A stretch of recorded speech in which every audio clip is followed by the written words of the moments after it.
Lower than one of black-possessed brands are carried by retailers, Frenchye Harris told the Afro in a recent interview. It leaves them out of the discussion. And the black fashion movement is trying to shift that narrative because it's not about staying for retailers to drink black-possessed brands. It's about creating our own space. The Ohio native has worked in the fashion assiduity for over 20 times. I've always been on the PR and marketing and events side of the business. Harris, who entered her BA in fashion retailing at Ohio State University and master's degree in public relations at John Carroll University, knew what she wanted to do from an early age. I fell in love with fashion at 9 times old at the Ebony Fashion Fair, recalls Harris.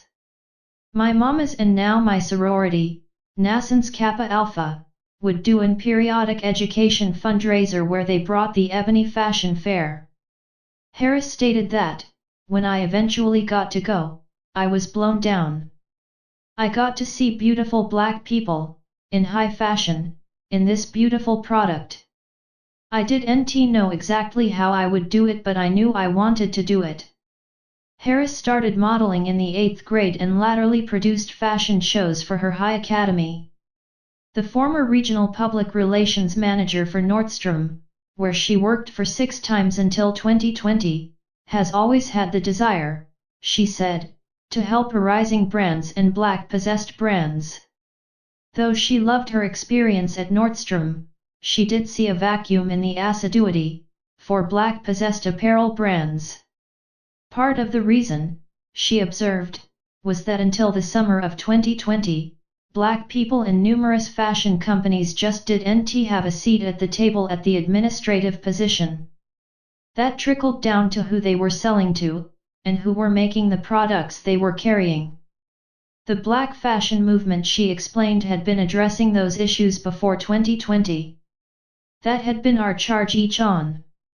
The catalyst for Harris starting Harper Street Consulting and the black fashion movement, she explains, was to help black-possessed brands start having exchanges with retailers, and to expose black-possessed brands to the fashion assiduity.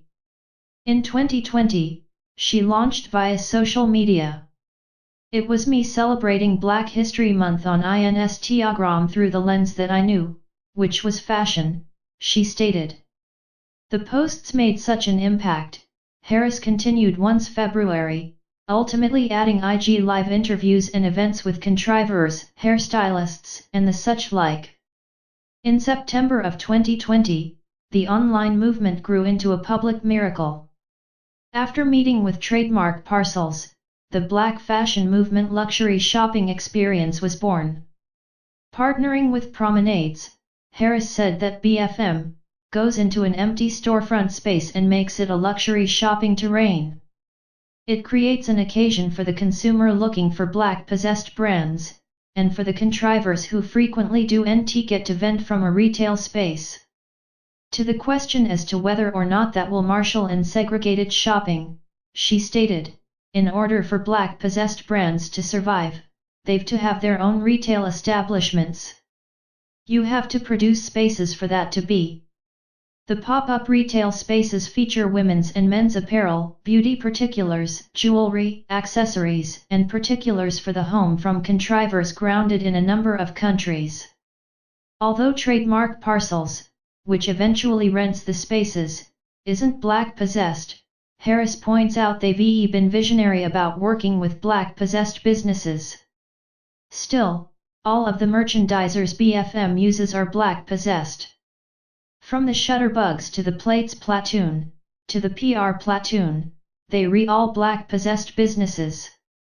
Numerous consumers, she says, have no way had the occasion to protect luxury black-possessed brands, in a retail space that felt like a retail space, with harmonious price points and reciprocal brands. Harris frequently heard, I want to support black-possessed brands, I just don't know where to find them, and wanted to do commodity about that. It showed there was a gap in the fashion assiduity. People shouldn't have to go out and look for black-possessed brands. We wanted to homogenize them being readily accessible. Harris, who's grounded in Chicago, points out that in 2022, the Black community will have $1.7 trillion of buying power. However, the impact that would have on our communities would be groundbreaking, if just 25 of that went to Black-possessed businesses.